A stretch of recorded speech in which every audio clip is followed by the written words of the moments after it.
Federalists are opposed. And the ratification battle, the leading Federalists will be people like George Washington and Ben Franklin. But the three ones we really need to know, because they would also write the Federalist Papers, are Hamilton, John Jay, and Madison. The Anti-Federalists opposed the Constitution, and they were men like Patrick Henry, Sam Adams, I put down George Mason, who actually was at the Constitution Convention but had issues with it, and I put down James Monroe because he would become a president. So it's kind of interesting we have a person who's opposed to the Constitution who would become a president under the Constitution. Okay, wait, so after Hamilton on the Federalists is what? John Jay. John Jay. John Jay. He'd be the first Chief Justice of the Supreme Court. John Hancock was an anti-Federalist. And these are for and against, but the Federalists have a great advantage. They believe in one thing, just get that Constitution amendment. Boom, get an amendment. Amended. Anti-Federalists, they're all over the place. They have different reasons that are going to be pretty much divided for why they want the Constitution. And so with that, these are the main issues. And they kind of go together. So I'll make a little chart, however you want to do it. But the Federalists, they want, in fact, their historical reading of the Articles of Confederation was that we need a strong central government. We need a strong executive. And that should, I could just write it right here. You can guess what the Anti-Federalists are going to be. They feared the strong government. And they feared the all-powerful president who might become a despot. That's what they feared. What? Depot. They feared the depot. Yes. Where is Jefferson back? Jefferson was still in Paris, but when he was getting news about this, he was straddling the fence because he's Thomas Jefferson. Jefferson tried to do both for almost everything. Kind of fits in with his personality. And so we'll get to Jefferson in just a second. So that's what they feared. They thought this would lead to tyranny. You have another King George. Strong. They thought the president would become a depot slash despot.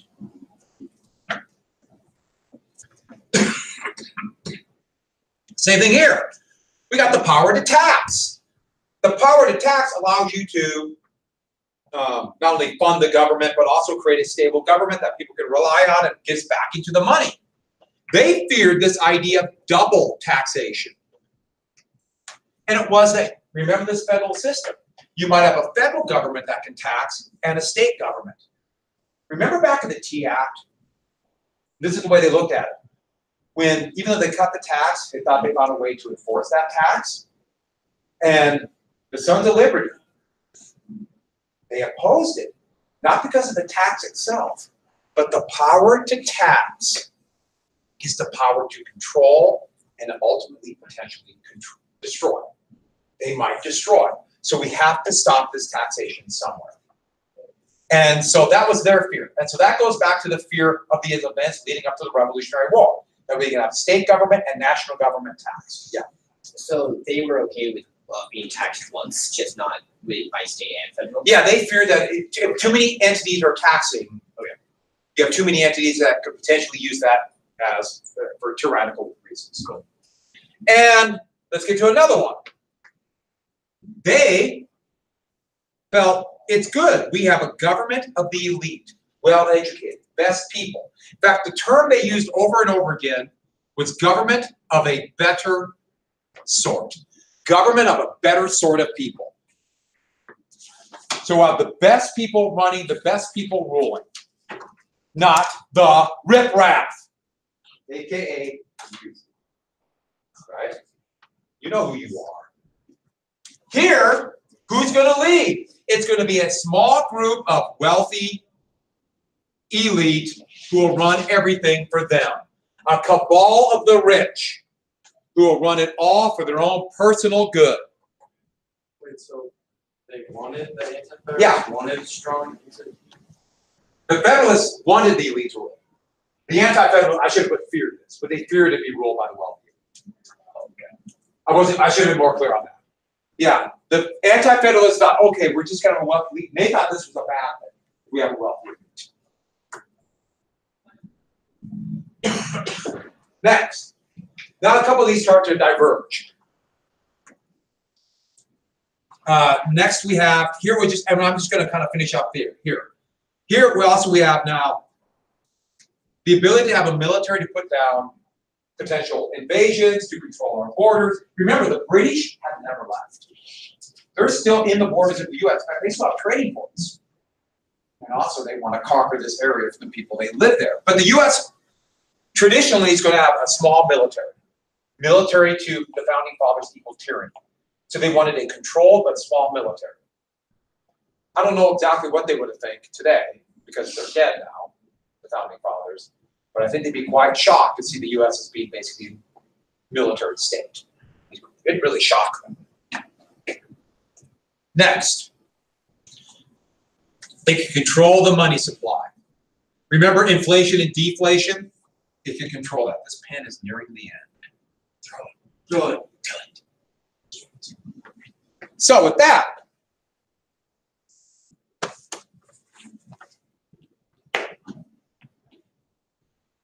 I have pins all over the place. I just set them down and walk away. Why don't you throw them in there? This is not the only class I have. This can run out. So with that, I might. I want to be spontaneous. So, and the power to control commerce. So we got trade agreements.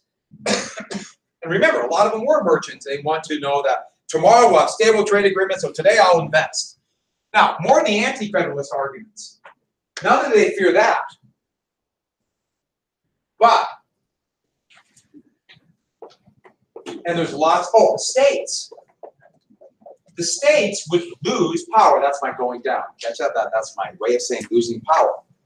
If the states lose power, not only will this change the dynamic of the government, but state officials in these various states are thinking, I won't be as strong as I was before. I want to keep my position. And so they want to keep the states, it's a higher position like they had in the articles. And then two more really big ones. States were already doing this. They were passing their own version of a Bill of Rights, including Virginia, written by Jefferson. And this goes back to England did a Bill of Rights back almost 200 years before this. Or, I'm sorry, 100 years before this, a Bill of Rights. And Madison said, we don't need a Bill of Rights. It's implied in the Constitution. But a lot of people said, we need a list of rights so it's very clear what rights people have and what government can't do to infringe on rights. Remember so much about the grievances of the Declaration of Independence were the British infringing on rights. And then lastly, the militia. They feared it. They feared it. They wanted the militia. The militia, they wanted it under, write this down, state control. The militia was under federal control. The federal government, the Constitution, arms and equips it, which implies controlling it. The term for control is regulate. At that time, we don't use it today, but they did then. So they wanted the militia so they could regulate control. No, they wanted the militia to be under the control of the state. And it also said that the states, the states can pick the officers, but the federal government arms and equips it. And they're saying, if the federal government controls the militia, that means the federal government can create, but the big thing is, get rid of it. And it's that fear of states not having a militia might have been the most important fear for states down here.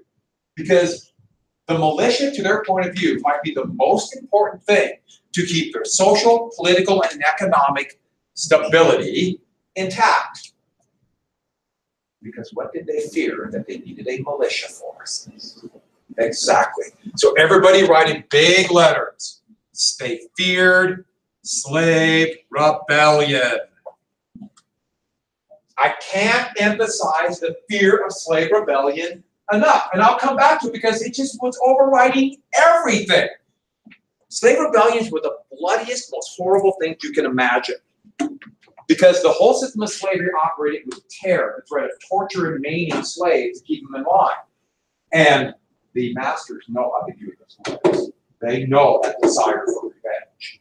And so, everything they did will have this underlying idea that we must control the slaves. And so they looked with distrust anything in the North that they thought might lead to a slave rebellion down here.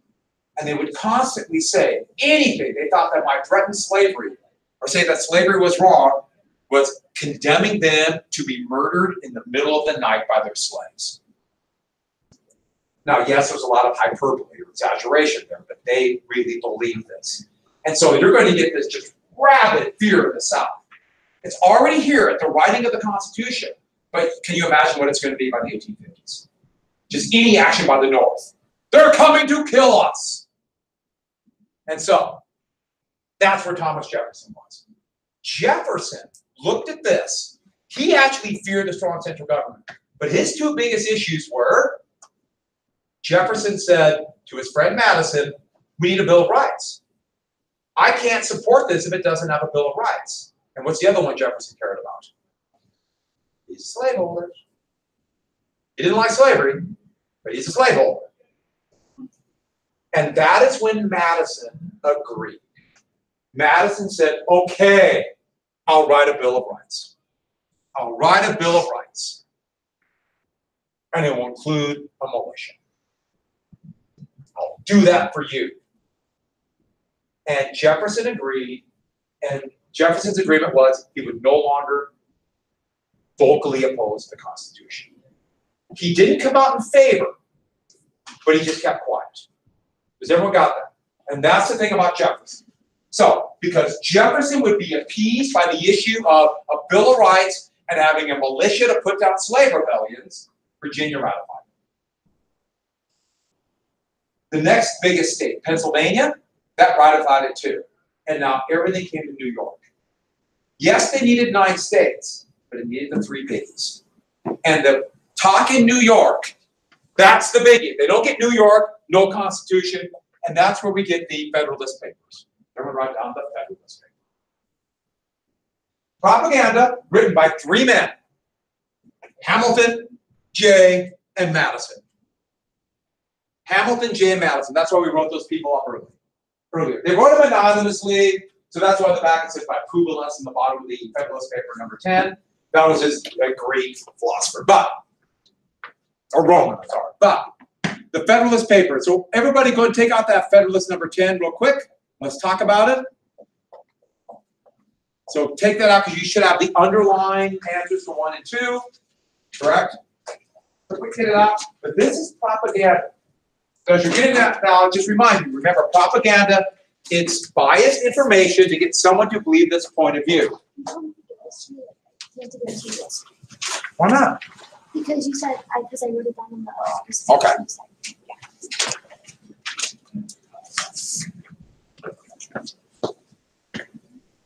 Biased information to try to get you to believe a certain point of view.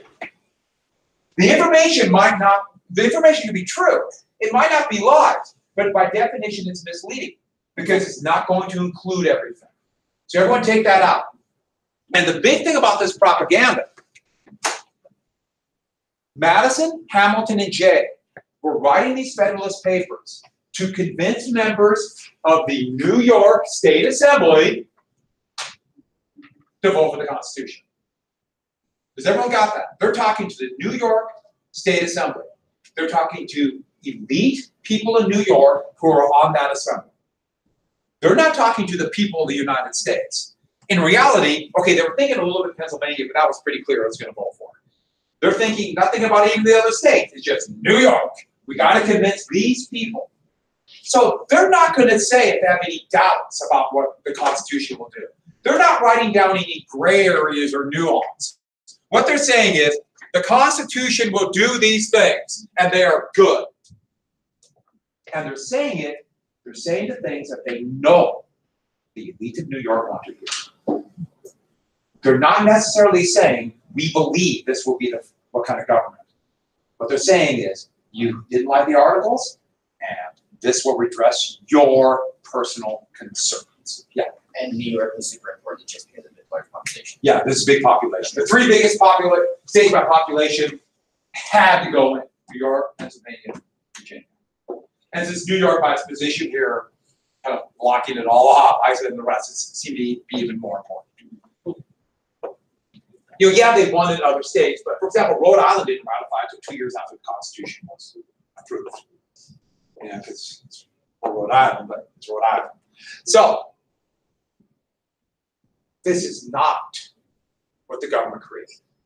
And this is not necessarily what Madison believed. Because people will pull out the Federalist number 10 and say, this is what the founding fathers thought the government would be, or the Federalist Papers. They're not.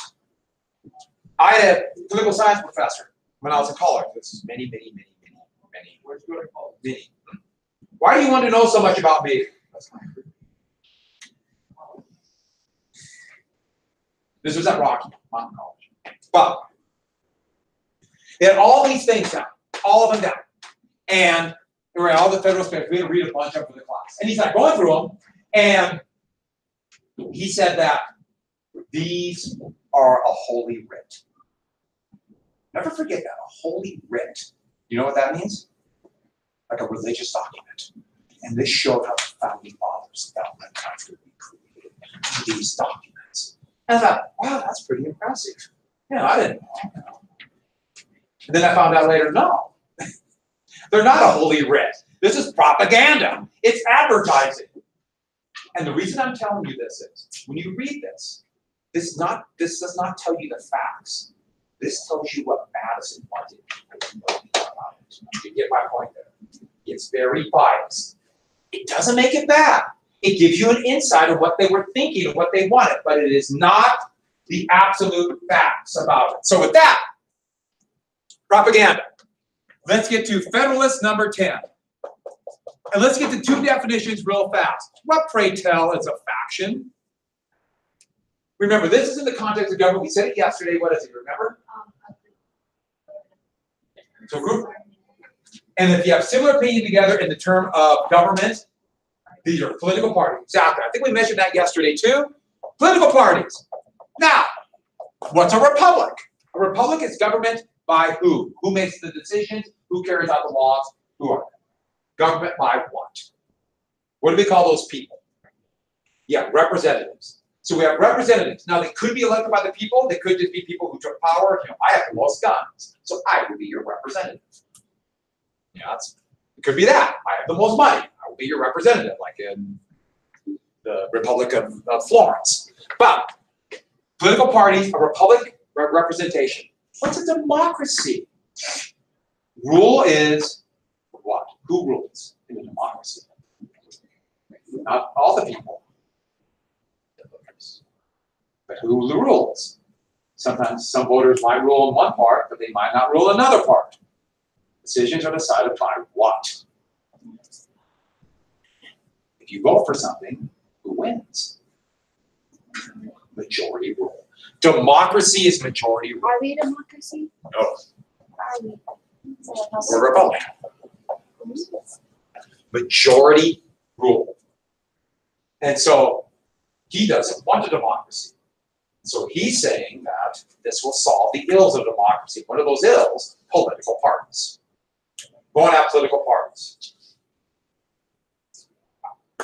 Now, political parties weren't really, they're brand new, so he wasn't calling them that yet. So everyone look at the answer for number one.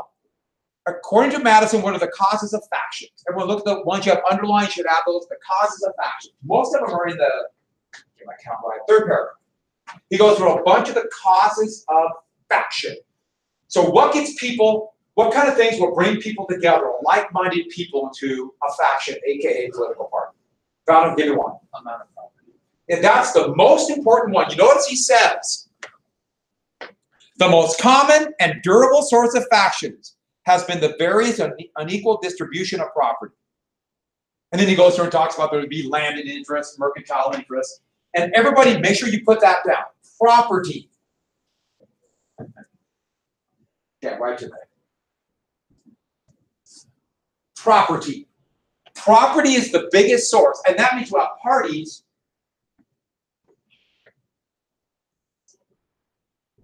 where am I at here? Prosperity. I know. What? Properity? Oh my goodness. I'm just, it's Friday, did you know that? I have to do a full week of work. I told the story before, but I didn't know, I told you the story, didn't I? I couldn't spell river. No. I didn't tell you that story? When you're in front of people, it's easy to forget how, you know, because you're thinking about, you have all these people in front. And it's just easy to forget how to spell things and like a word, it just, and I was in, this is years ago in front of a class, and I was going to write down the word river, and I kept writing this down. River.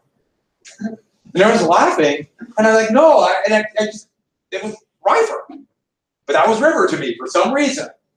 It's amazing how easy it is to forget things when you're in front of people. Do you know what I mean when you have to give a speech? So I've been doing this for a while, but it still happens. That reminds me then, if you get a chance to take a public speaking class, do it. It's one of the best things I ever did. I've had to give a lot of speeches, so I'm thankful. It's hard to get in front of people and do that. It's so easy to forget things. Oh. But yeah, that's like the greatest fear of people. Number 2 is death. Yeah, it's There people are more afraid of public speaking than death. It's true. People would rather die. Speak in front of 6,000 people, I tell you what, that's something. So with that, property. So, or 20. But no, I've had to do that. I've had to do both. 20 and 6,000. So with that, I just random people, I just go in front of my calendar. 6,000. Nice. 2 graduations. That was whatever. But for that, property. So the big thing about that was there would be 2 parties, as he said. Well, the 2 parties based upon class. Meaning there'll be a party with wealth and a party that doesn't have wealth. And which party will be the biggest? Without, like 95%. Remember what democracy is? Majority rule. Majority. So that's one of the parties. What are the other things that the party did? He has a bunch up before. And that's the biggie. Then he goes through and talks about different mercantile and various interests, but that's all property. Yes.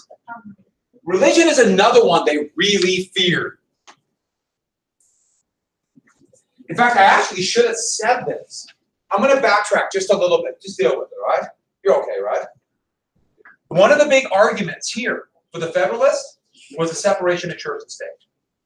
They will keep religion out of the state. There's no religious test for office in the Constitution that says that. So they can't like say only Catholics can be in office.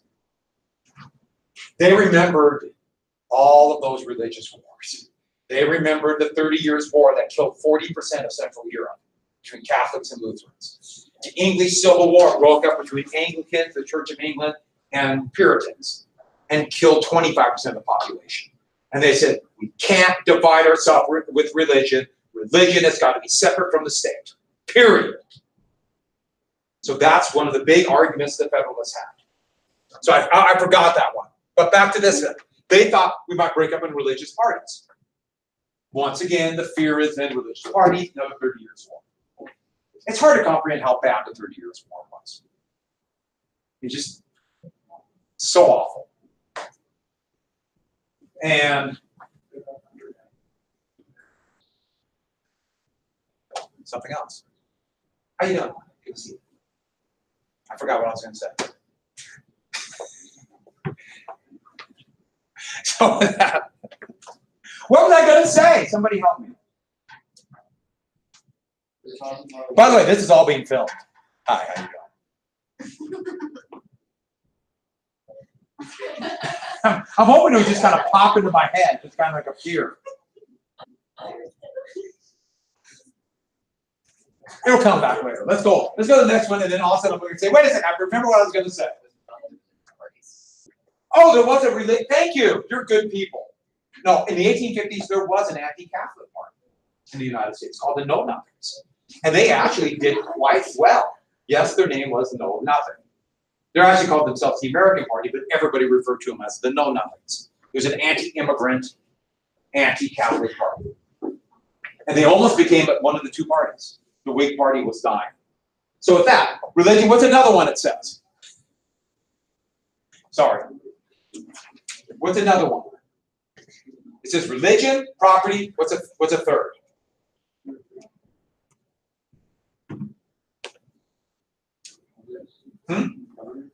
Yeah, about what kind of government would they'll have? Even that's probably not as big, but are we going to be a monarchy? Are we going to be a republic? Are we going to be a democracy? What kind of government? And this would be a big deal. A similar thing happened in Britain back in the 1650s and 1660s. Are we going to be a monarchy or are we going to be a republic? And you still see monarchist parties in France all the way up through today, or in Germany right after World War II. What's another one? A party that would follow whom? Never catch that. There's one more.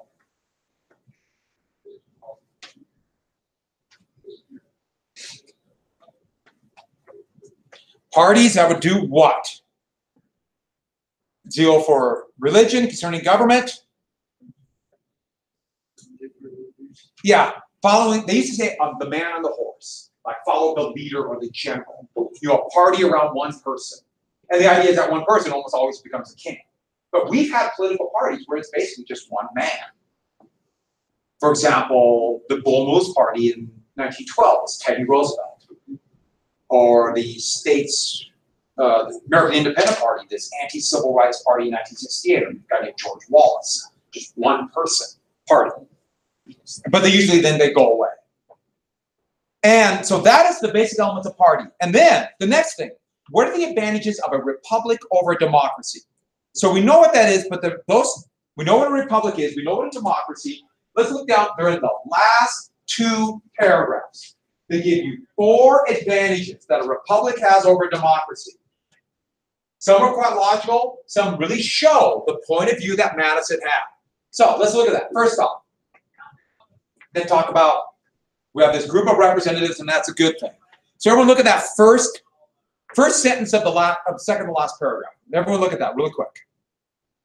The effect of the first difference is to refine and enlarge the public views by passing them through a medium of a chosen body of citizens.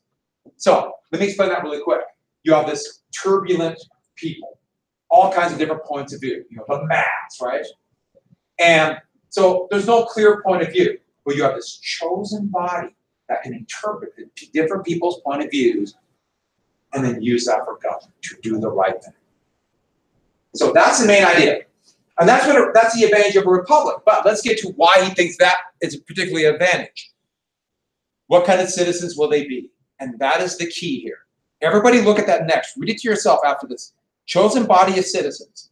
What kind of citizens will be chosen to represent us?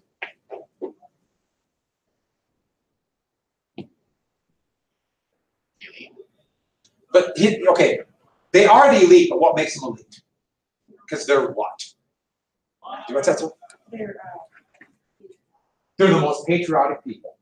The rest of you, no, you don't even know what you want, but they're the most patriotic people, and what else are they? Whose wisdom can best discern. So what are they? The smartest people, the most patriotic people.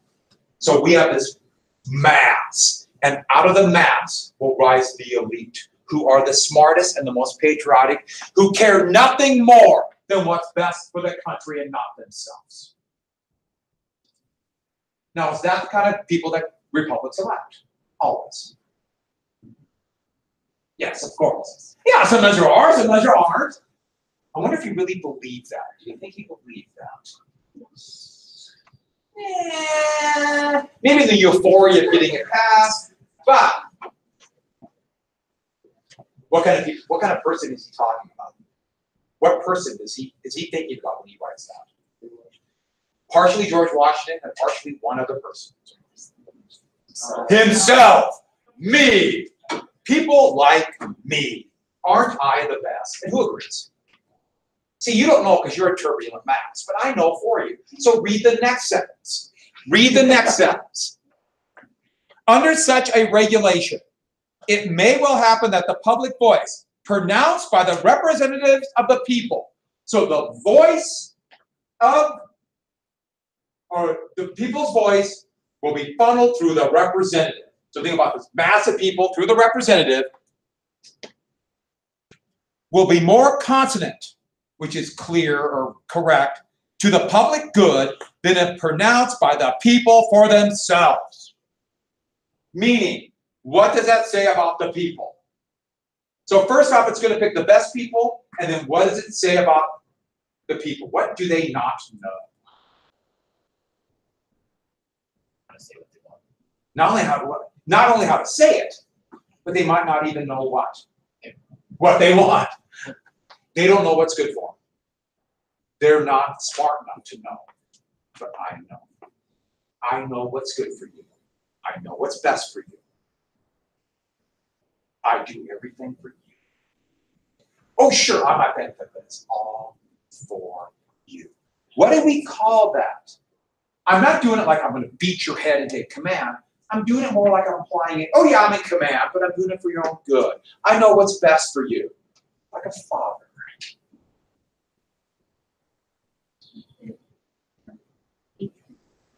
It kind of creates a patriarchy, and the term from patriarchy is right here, paternalism, which means just a different way of saying that. It's paternalistic. I'm not beating your head. I'm saying I know what's best for you. You don't know what's good for you. And we have a lot of things that are very paternalistic. Maternalistic, more motherly, is a different attitude. Paternalistic is, I know what's best for you. But I'm going to be clear, I know what's best for you, not you. And so, we'll have the right people who know. Okay, look at the last paragraph. It says two things. The first one, I will tell you what that says. The other point of difference is the greater number of citizens and the extent of territory, which may be brought within the compass of the republic, Republican form of government. And what that means is this. You can have a bigger government. You can have a bigger country. Just imagine if you had a democracy where everybody voted on everything. How big could your country be if it was a true democracy and majority rule? Imagine voting on every single thing in the United States of America now. Every adult must vote. So what do we have, what, 200 million people voting on everything? So let's see, can we have a stoplight on the corner of Maple and Elm, Cleveland, Ohio? Sure. Next, what about Des Moines, Iowa? They want to do sewer. Okay, sure. Then next, are we going to declare war on Botswana? Sure. And then I'm trying to give an idea of how buried this could be. You decide everything. You can't have a big country. Think about 1789. How would you communicate in a country this big? But if you send representatives to one place, you can have a bigger country with more people. That is a clear advantage of a republic. Democracies, by definition, have to be tiny. So everyone got that? Democracies have to be small, republics big. But because you get the people, the representatives, away from the riffraff, now you avoid the factions. And why do you avoid the factions? Everybody look at the last sentence. Extend the sphere, which is the country. So everyone look at the last sentence of the entire thing. Everyone read that.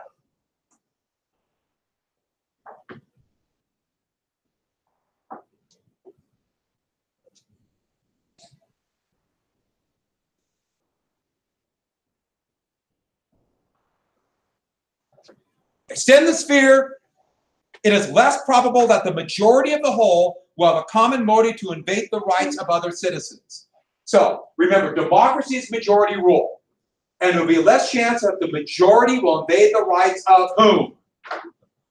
Exactly. The minority. The minority will be protected because there'll be no factions. The minority. Now, you can make an argument that's an important thing. Majority rule, the minority could be in their rights infringed. But don't forget, if we have factions, Madison thought the biggest faction would be property. Would be property. And that means who's the minority? The elites. So So what is this saying? The elites will be protected in this system. That, you have to get that down. Who are the elites? The very same people in New York who are going to vote to ratify the Constitution. So the riffraff won't have power. And there's two big things to get out of this. Madison knew that the elites in the colonies or the country did not want democracy. And number two, they were really worried about protecting their wealth. Really, really worried. This never happened. Never got a property class. And so, it ratified. It got passed in New York. And thus we have a new government. And everybody write down the next era. Because this era is going to be called, with the formation of this country, the Federalist era. 1789 to 1901. 1801. Gives its name after federalism. And let's very quickly just talk about a couple things. They had the first election in 1789. House, Senate, Madison was in the House. The Electoral College unanimously elected whom as president? And he'd be the only president unanimously elected twice. Monroe got all but one in 1820. They couldn't let him get unanimous because that's only for Washington. And then Madison sat down and wrote the Bill of Rights. So everybody write down the Bill of Rights. And let's quick do a little bit of the First Amendment right now.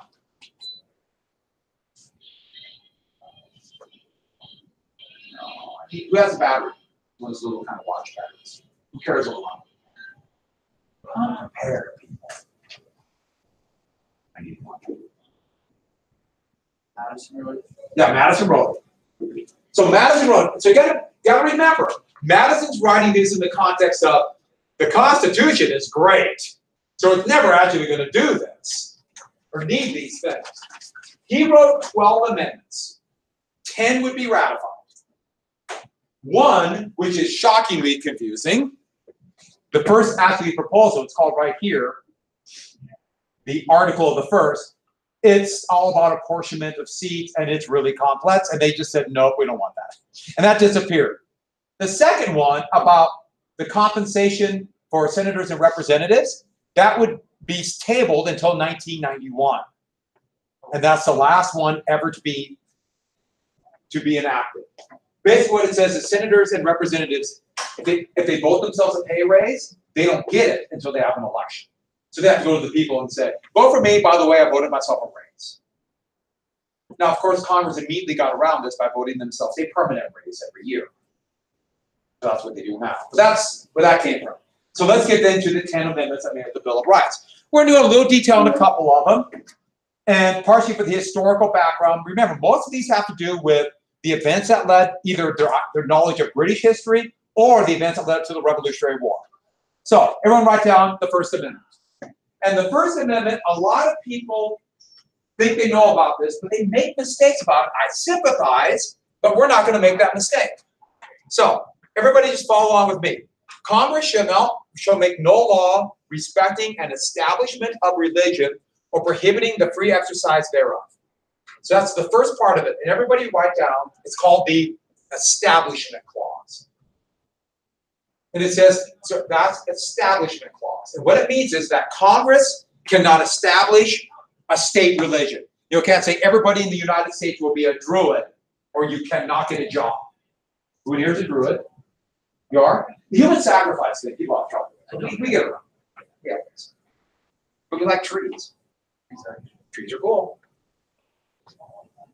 And it also says that the government cannot pass a law saying, you know, everybody who's over 6 foot tall cannot be in a religion. Or they must be in a religion. What did this give you the right then? Doesn't give you the right to religion. Nowhere, huh? Doesn't give you that either. All it says is they can't establish a state's church, and all it says is they can't ban you from participating in it. But it doesn't mean you can have any religion you want. You can't like start the church of the stealing money from small children church. And the only way I can go to heaven is by stealing money from little kids. right? Why would you deprive me of my religious expression? I'm going to steal money from them because I need to go to heaven. Do you get my point on that? You don't have a freedom of religion. All this is Congress can't take that away. So the Establishment Clause says they can't establish a church, and a mainstream church, they can't say you can't participate. So that's the first one. The Establishment Clause is not freedom of religion. And it doesn't say employer. It doesn't say other people can attack your religion. It only says Congress. So if you want to go to a church and someone says, you can't go there because I have freedom of religion, that has no effect to them. It's complex, isn't it? There's a lot of gray area. Let's get to part 2, because it only takes a second. This is how they write it. Congress shall make no law abridging the freedom of speech. That's how it reads. Did everyone catch that? Shall make no law abridging the freedom of speech. Meaning, what right do you have? Doesn't say that anywhere. It says they can't pass a law saying you can't speak. But it doesn't say you can have freedom of speech and say anything you want. You can't run into a crowded theater and yell fire because you think it would be fun to watch the panic. You do not have freedom of speech. You just can't have that taken away. You know, all people with black hair cannot talk. You know, it's now taken my right away twice. That is unconstitutional. And you notice it does not say employer.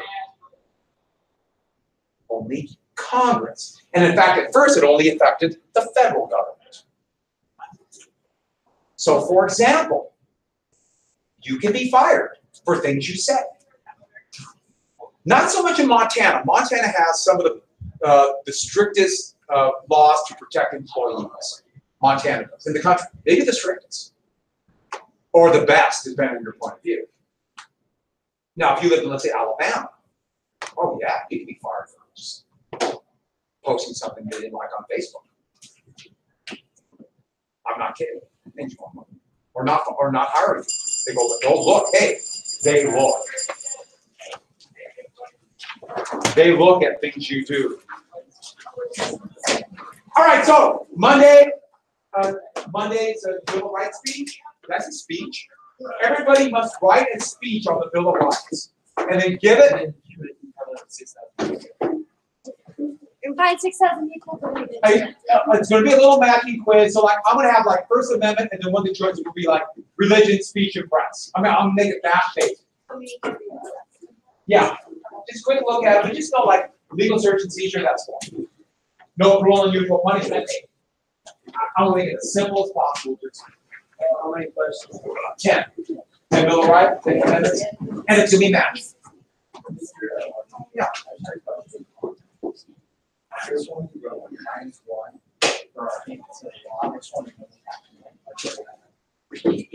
Oh, what law? Yeah, something about the Townsend Act. It was the Townsend Act and the Quartering Act that led to all the anger. So, me, you got the rest of it right, but I just took one. Oh, yeah, no.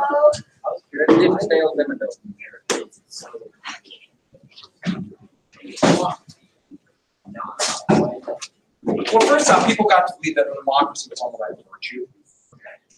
And then the other thing is that in the 1830s, nobody's in class, but you're sorry. And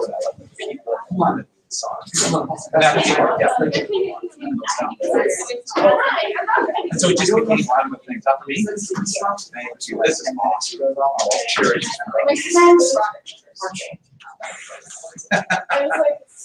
Junior high? That's pretty funny. So that's why. It became more of a thing. Everybody was just like, ooh, you guys are real good. It became one of the things I want to be. This is what I want people to think. That doesn't mean democracy was best. That's what we're going to do.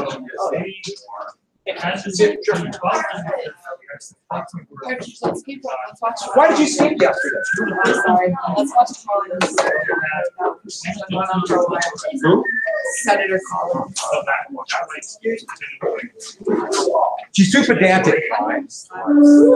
You know what I mean? Yeah. She sounds like every caricature of a. It's been going on for like 20 minutes. Hasn't officially said it, but it's been like 20 minutes. I know, I want to. If I was a gambling man, you know, and you probably gamble bet with me, which way she's going.